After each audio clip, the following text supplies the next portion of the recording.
Hi, I'm Maggie. Thank you for stopping by Crafts the Charm today. I'm so glad you're here.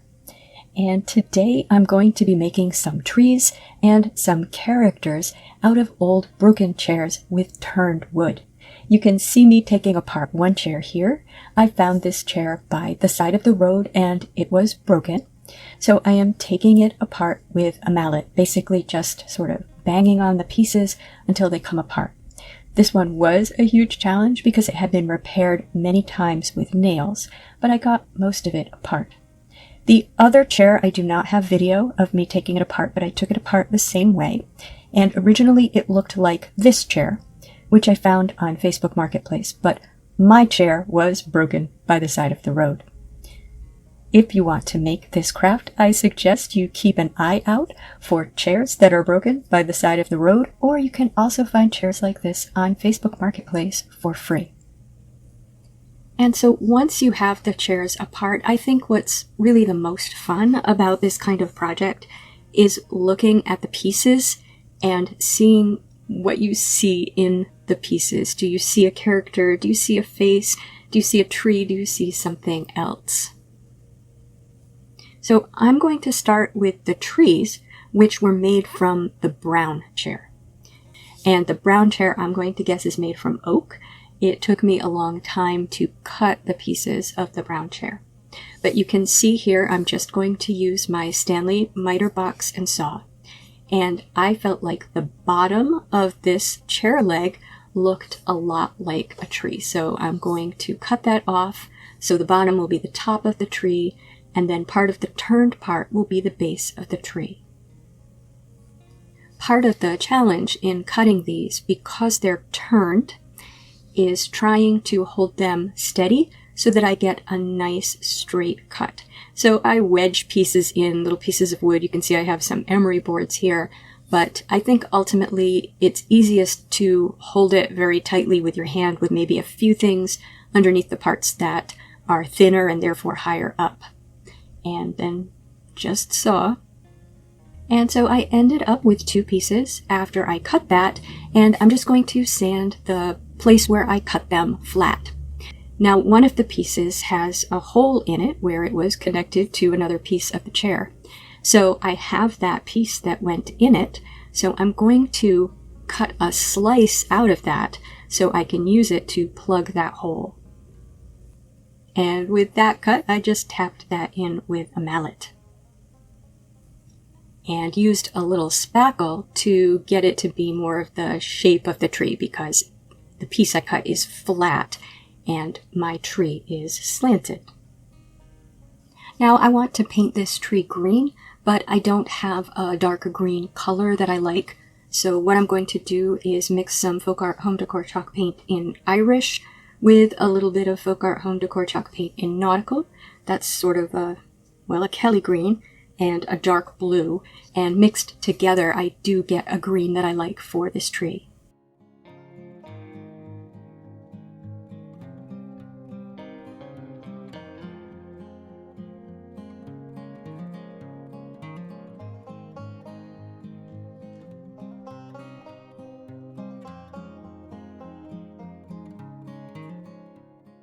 Now I'm going to put a pattern over the tree, and I'm going to use a piece of this metal ribbon from the Dollar Tree as a stencil, and I'm going to paint the bronze metal paint through this ribbon all over the green part of this tree.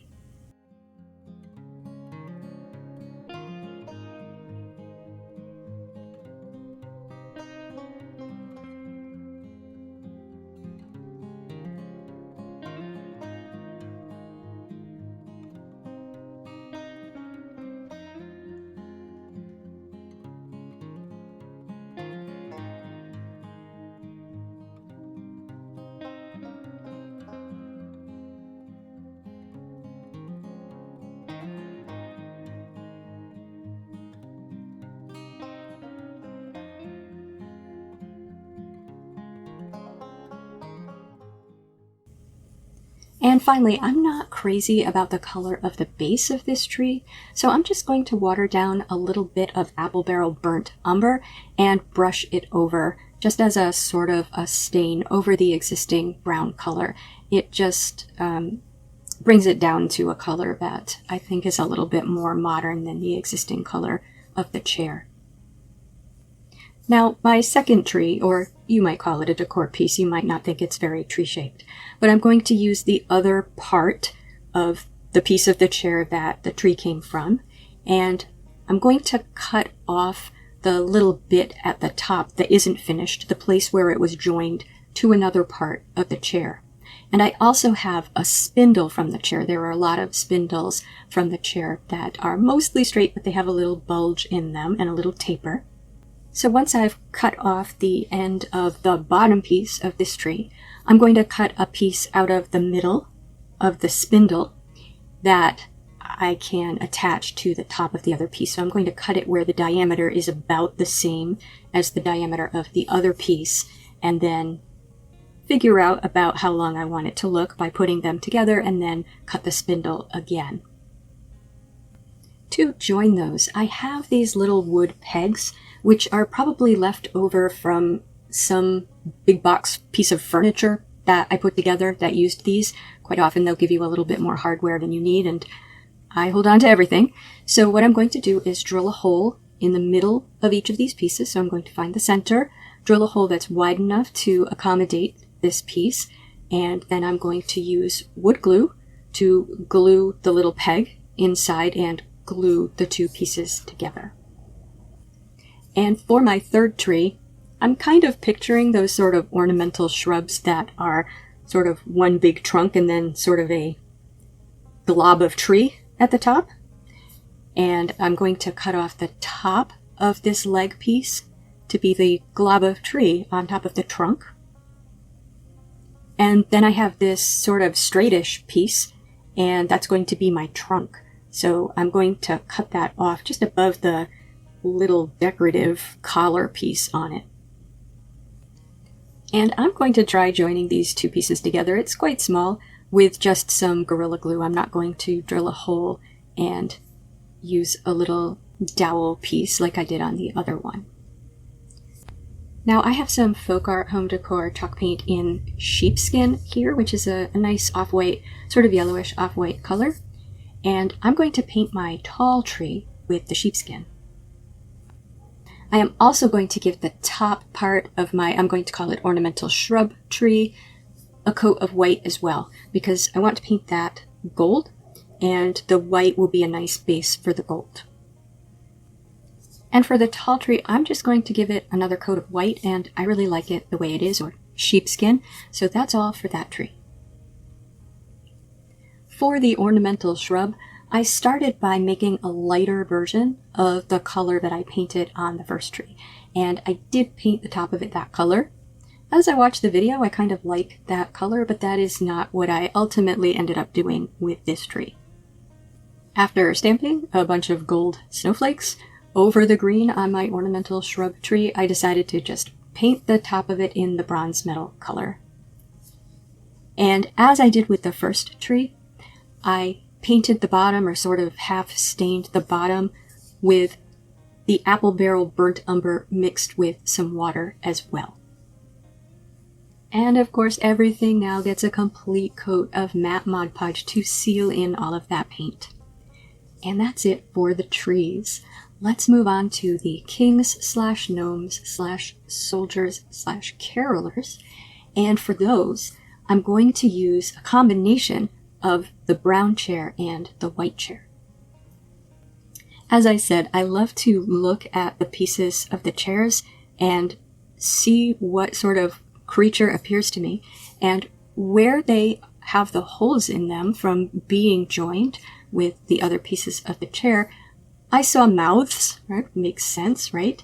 So I thought that I would use those as faces. And again, that's why I'm saying they could be carolers, but why they also sort of conjure a nutcracker look.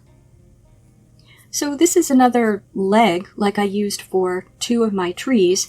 Now it's going to be part of two of my kings. So I'm going to cut off the top piece of this, and the bottom part's going to be one king, and the top part's going to be the hat on another king.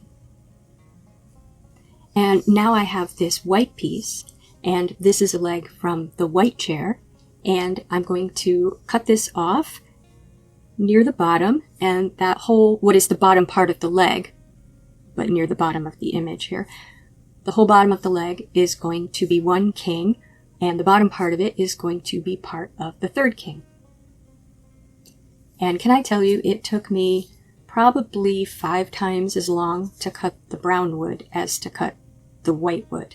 That's why I think that the brown chair was maybe made of oak. I don't know what this white chair is made of, but it was a lot easier to cut. And now I'm going to use the spindles to make arms for 2 of my kings, the 2 taller ones. So I'm just going to hold the spindles up and figure out about how long I want those to be.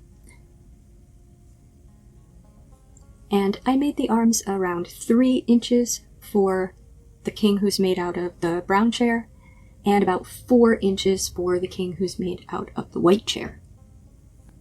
Now the leftover piece of the brown chair and the leftover piece of the white chair I'm going to put together as the third king. He's got a nail, and I was able to pull it out enough that it isn't poking out of the top of the piece, but I left it sticking out of the front because I figured I would just put his nose there, and I was having difficulty pulling it out. If I really had to get it out, I could have used a hacksaw or a file. I've done that in the past, but you'll see it's fine. We're just going to put his nose there.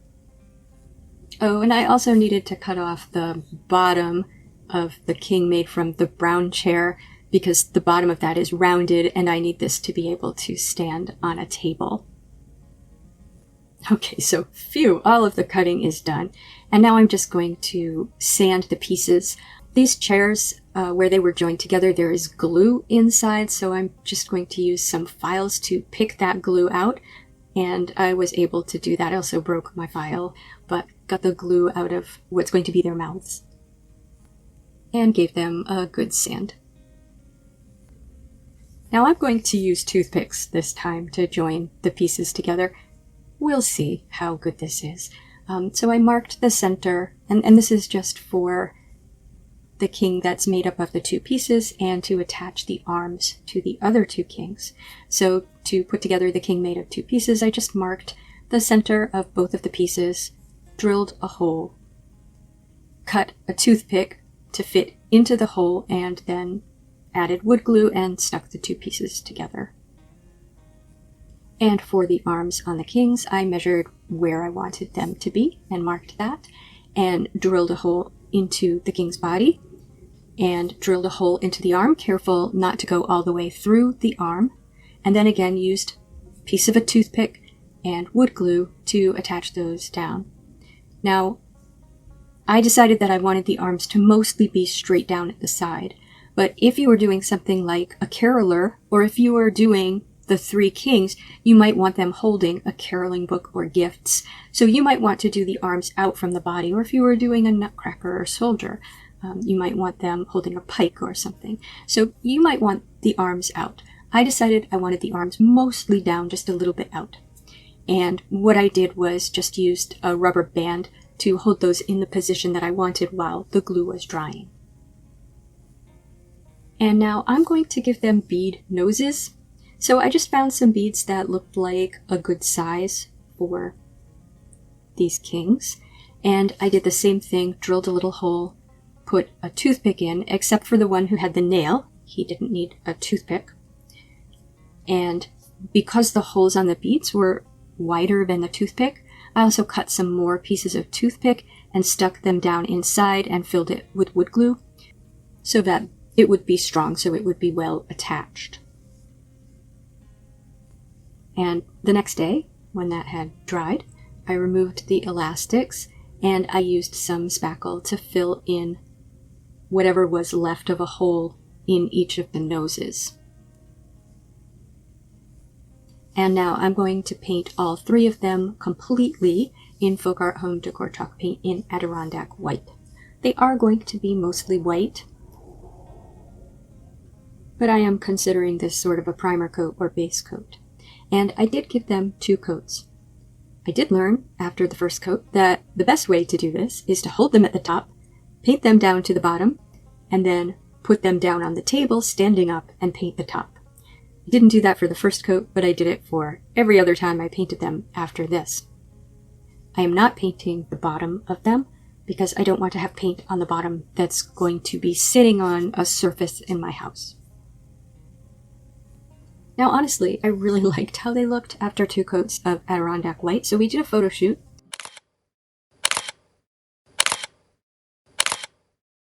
And I did see in the photo what I didn't see in person, which was just a few little indentations and places where pieces had been joined that I thought it needed a little bit more spackle. So I did add a little bit more spackle. And then my idea to decorate these was to find a piece of tissue paper that I loved and draw the colors for them from the tissue paper and use the tissue paper. I was surprised to go to quite a lot of stores to look for tissue paper, and I guess because I'm doing this in October, there wasn't a lot, there really wasn't any Christmas tissue paper anywhere. So I decided to order some from Amazon, and I wasn't willing to spend a lot of money. So I got this tartan tissue paper, which I really do like.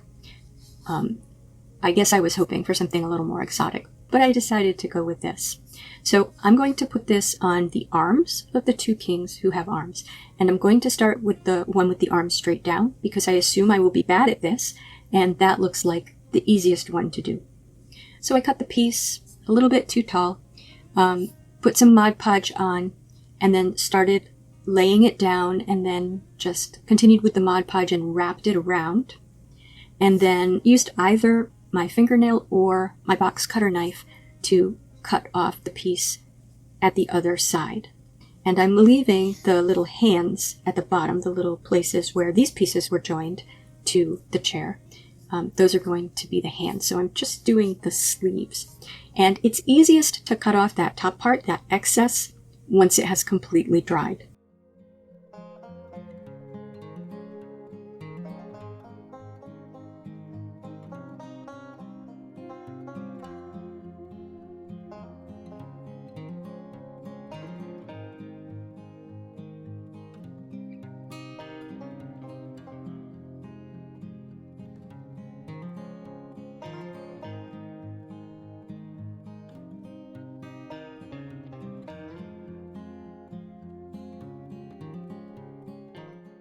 I'm also going to do their hats, and this is a challenge, particularly with the other 2 kings whose hats are very curved. So I found the best way to do this was in vertical strips, not worrying too much that the pattern is overlapping a little bit. So cut a strip, Mod Podge it on, and I started in the middle with the 2 black strips in the tartan. And now you could do the top of the hat as well. I would say wait till it dries, cut it off, and then cut a circle for the top, but I'm going to paint the tops of the arms and the hat. So I did that for all 3 kings, and then I did decide to put a little bit of tartan around the fancy woodwork of the little king. And that was it for the decoupage.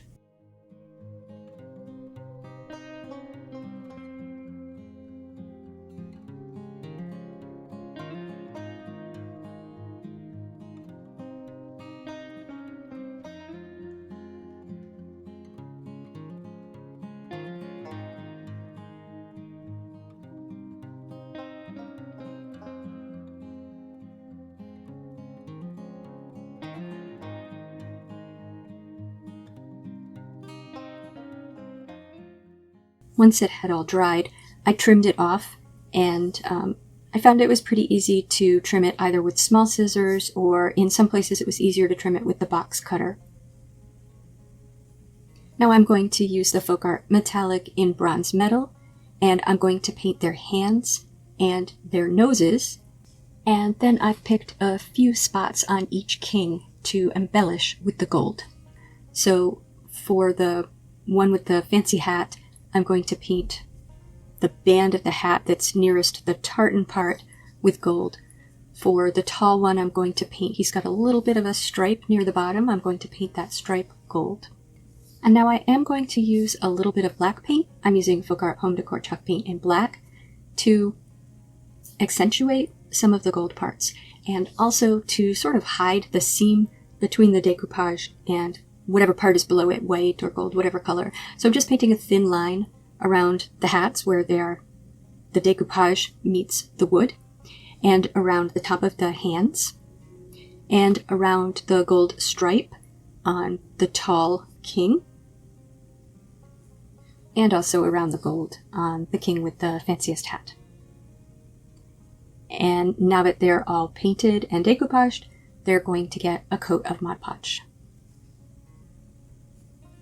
And once that has thoroughly dried, we're going to add beards and a little bit of hat fur. Now for the beards, I am using some raw wool that I have because this is my favorite material for beards for gnomes. There are so many options here, like using the mop heads from Dollar Tree, pulling those apart. I've used those on gnomes before, or using faux fur, but I really love this raw wool. So I am going to attach this to my guys with hot glue, and I'm going to attach it around the mouth holes on the two who have a mouth, and just under the nose on the little king. And then I am also going to give the two larger kings mustaches by just getting a little bit more fluff and gluing it right under their noses.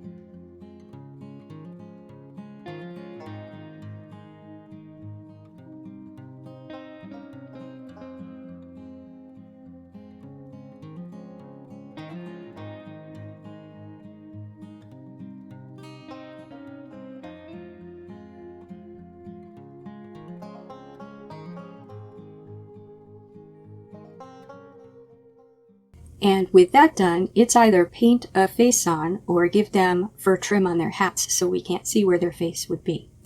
And because this tartan has some black in it, I'm going to use this black fur that I had bought to make binks when I did my Hocus Pocus balls. If you didn't watch that video, I got this faux fur on the last chance rack at Joann's. I only got 1/8 of a yard.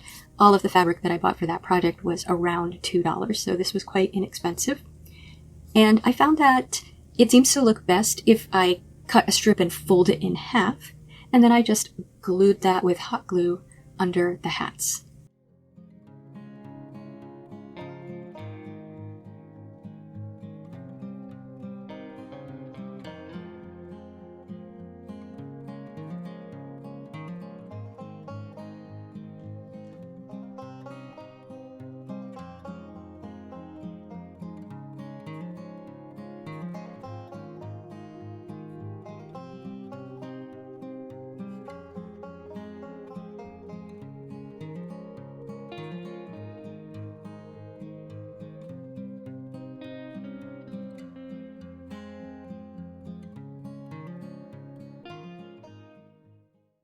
And so here is everything, my trees and my kings. I would really love to know what you think. Do you get inspired by looking at turned wood to make things? I just get very excited when I see a broken chair by the side of the road. I would love to know if you have a favorite. Please tell me in the comments, or if you would have done them differently, what would you have done? I just think there are so many possibilities. If you liked this video, please give it a thumbs up. And if you enjoy this sort of content, please subscribe to Crafts the Charm. Thank you for spending time with me today. Take care.